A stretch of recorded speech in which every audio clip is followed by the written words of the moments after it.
We are here with Rudolf Nureyev, and we're going to talk about dance, Canada, and film. In terms of performing and the performer in the theater, I've thought of the great Sir Laurence Olivier in a line he had about the performer, and he said, "Nothing is really interesting in the theater unless the actor, to some degree, risks sudden death." And I'm wondering, can you equate that with dance? Well, it is true. It is true. At least in cases I have known that well, we have to take risks, and quite often I have the feeling this is the ultimate performance.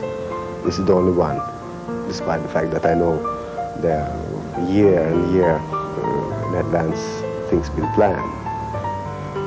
But every performance is the ultimate and the only one.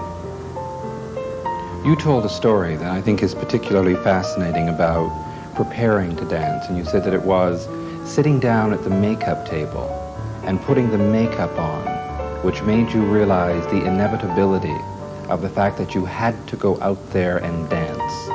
It seems particularly interesting and revealing that you should sum all of this up about your feelings before going on stage and saying that what it boils down to is that we are paid for our fear. Well said. Well said. I still agree with that quote there. Why fear? Well, because you set standards in front of yourself. You have a vision of how performance should proceed, what you should do, what should you achieve. Because I think oneself is the severest critic. And there's that fear of not being able to live up to your own expectation.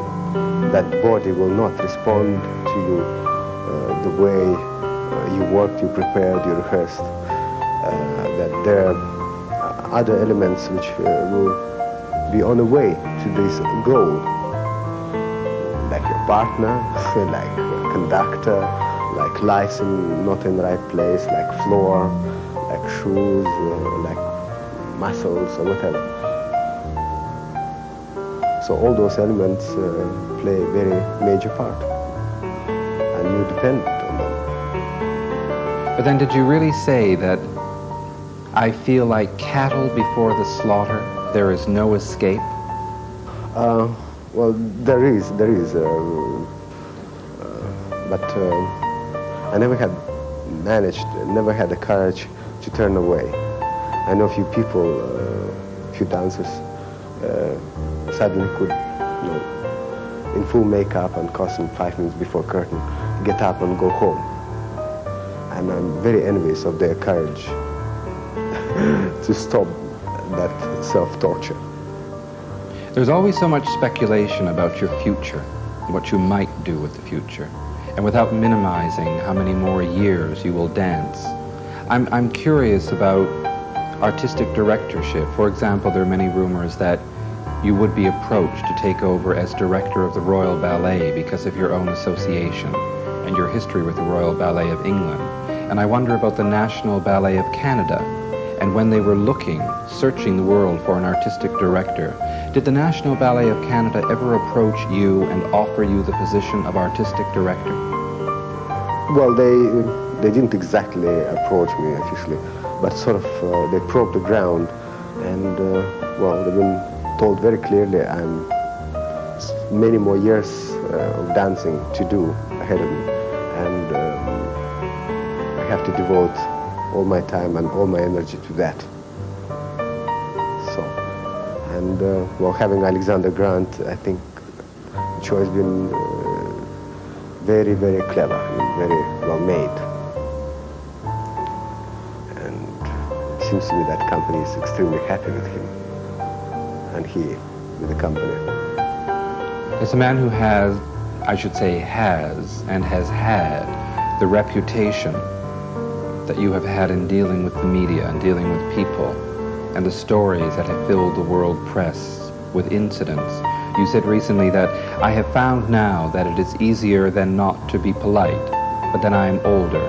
I learn by experience. And I wonder when you're with younger dancers like Bujones or McDowell, Frank Augustine, Tomasz Schramek, if you hear and see those dancers doing things and you think, ah, but they're young. I think they have to function the way they are. I mean, there will be no point, like, for example, people who come from Russia, dancers, you give them advice, better not to do this way, not to respond to questions that way, never say no to a choreographer, never voice your opinion, otherwise you will regret this way. But it's no point. I mean, they'll have to go through their own crisis. No prescription will help them. We have to take a break. We'll be right back with Rudolf Nureyev and the world of dance. In terms of your own progress as a dancer and the world of modern dance, which for many years was not a part of your life, I think it was in 1963 or 64 when you were in Spoleto and you saw the Ballet USA, Paul Taylor's company, Jerome Robbins, Maurice Béjart, and you were fascinated by the world of modern dance. You wanted to learn, you wanted to expand, and yet none of these people were really interested, at least at that time, in having you in a modern dance company as a member. Why did it take so long? Why did these people wait so long before they invited you to dance with them? It was a great mistrust. I had to prove to be a very, very good boy for 10 years before I could have any ballets, anything, have the experience, chance to have experience with them. Nowadays, like other Russians come in, they have those formulas. They've been kind of, in a way, force-fed, like those chickens. I'm really not much better. The difference is like two chickens, in a farm. One is force-fed, another one is picking on seeds. I believe it was Martha Graham with whom you made the precedent-setting move of dancing Lucifer, and because Miss Graham was the kind of woman, an artistic director of her own company, who did not believe in using classically trained ballet dancers, what was it that happened between you and Martha Graham, where you suddenly realized that you could and would indeed dance with a modern company? For years I wanted to go to see her classes and to see how company works. But I never approached directly Martha Graham. I was always going through other people, sort of hearing all those taboos and all those difficulties about entering her school. And of course, that created kind of misunderstanding. And finally, I plucked my courage and asked her directly, and she was very much interested in me, so that's how it became. Actually, I'm thinking of that now legendary evening. I think it was Martha Graham's 50th anniversary gala at which you danced, and Miss Graham got up on stage and she said to her audience, "I am a thief, but I steal only from the best." And someone noted that you nodded your agreement. Are you a thief? Well, it is true, because nothing is really invented. Everything we sort of we steal and we elaborate and pass on. All our knowledge me as a dancer, it is number of thefts from previous dancers. Like if I didn't see Sergei, if I didn't see Chebukani, even on a film, I wouldn't be what I was, what I am, what I was in Russia. If I didn't see Eric Brun, and I made particular point when I came to the West, first thing, I went to Denmark, directly there, to see how he danced and to study his dancing. I thought that you had seen Eric Brun dance in Russia. Didn't the American Ballet Theatre come to Russia and you were at every performance? They sent me away, so I will be not influenced by Western technique and conceptions. But nevertheless, I went and I bought a lot of 8mm films, and I left with the friends so they could film him dancing, and then I looked at those films. And I remember Shavrov, he was chief repetitor of Kirov. When we discussed, he said, it's too cold, it's too detached. He said, well, it's so cold, it's burning for me. So, however. All right, when you say, I am an intruder in the West, I am an intruder in every company I am with, and I am made to feel this, and it is not a pleasant feeling. Is there, I'm quoting you in the New York Times. I don't know, but, well, some will probably elaborate, but it is not exactly a pleasant feeling, but it is your life, and since it is not prepared, it was never been prepared for me, everything from age 6 was uphill, and it still is. First I've been goody boy. I was waiting for 11 years to be noticed, to be taken to Leningrad school, to be taken everywhere. I think it was kind of known quantity that I had talent, great talent to be, people, professional people did recognize. However, it was difficult to enter Kirov school. I had to wait for 11 years. Finally, I arrived there, worked only 3 years, entering theater. Again, it was not easy. Maybe they made a mistake, taking me as a principal dancer straight away. So all the unpleasant envy and whatever was created, I mean, it all was kind of nasty. And, well, anyway, I was working very hard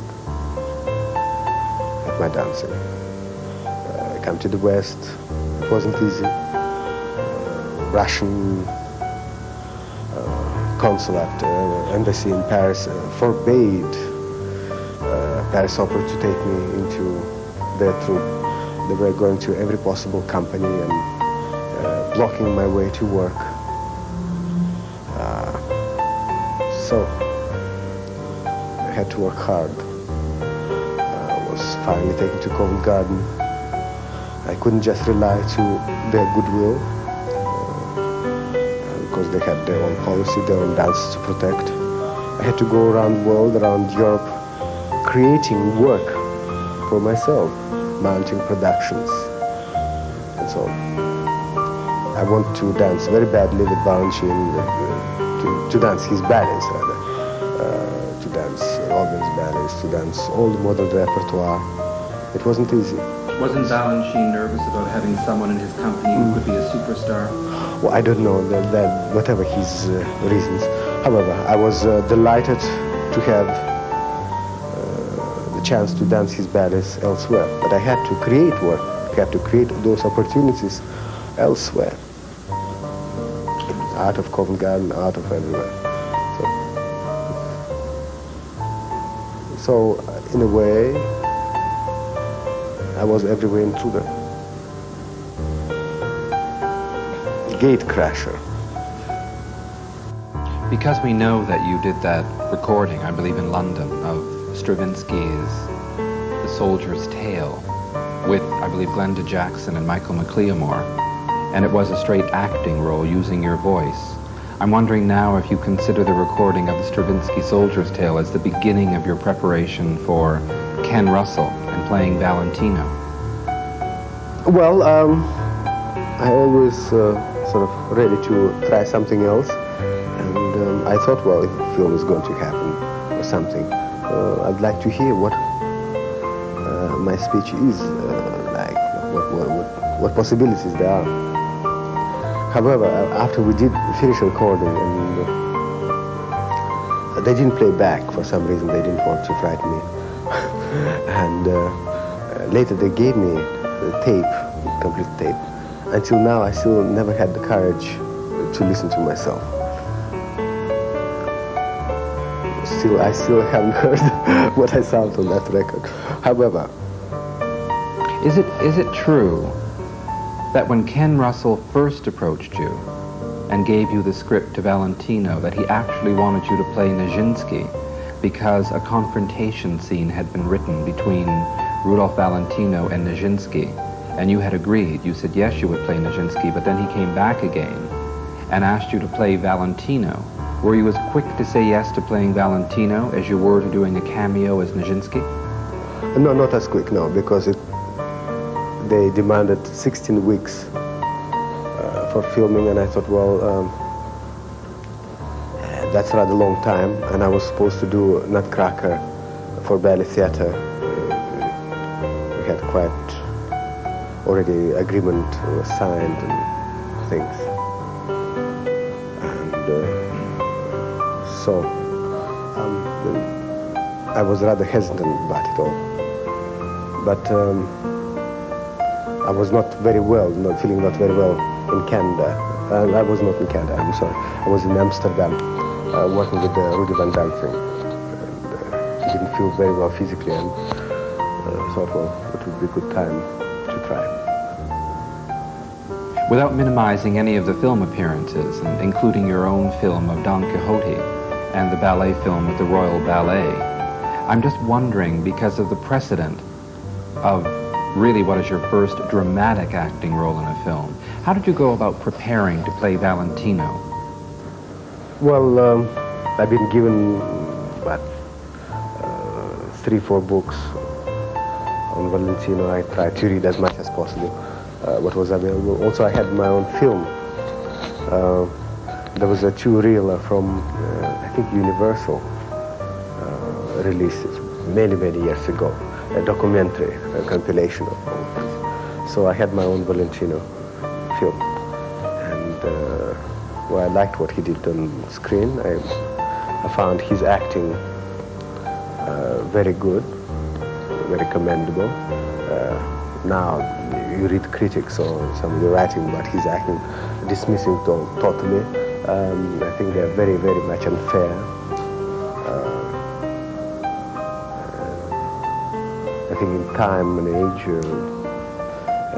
when film technique was very strange, conception of movement on the screen was all supercharged.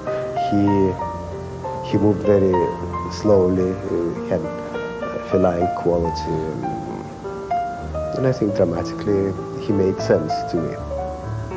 Were you as comfortable using your voice as your form of dramatic expression? Well, we practiced for a while. Yes. Did you choreograph your own tango scenes in Valentino? No, I didn't do that. No, we had a girl, Jill Gregory. I think she worked with Ken Russell on a few films before, and she choreographed all those numbers. I'd like to speak about Canada with you because of your involvement with the National Ballet of Canada since 1972.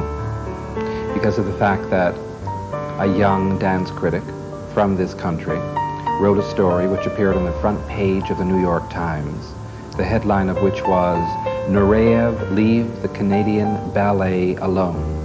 And I think for the first time in the history of her long career, the legendary Martha Graham wrote a letter to the editor denouncing the story. And the dancers, all of the principals of the National Ballet, got together and sent a letter to the New York Times saying that none of the feelings or sentiments expressed in that front page story had anything to do with their feelings or regard for you as a dancer and a man.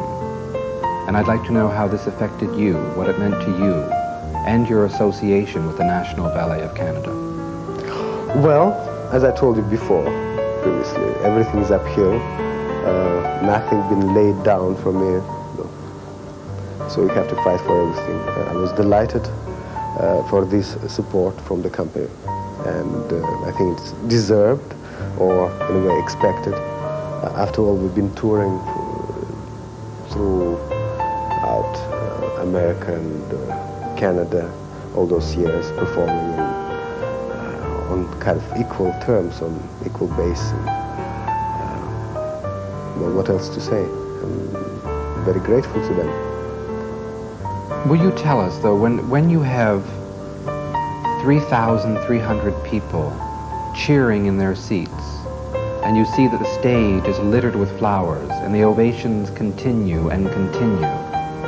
If you read criticism the day after, would it affect you? I mean, would what the audience gave you mean less because you had been criticized? And why would you read the criticism at all?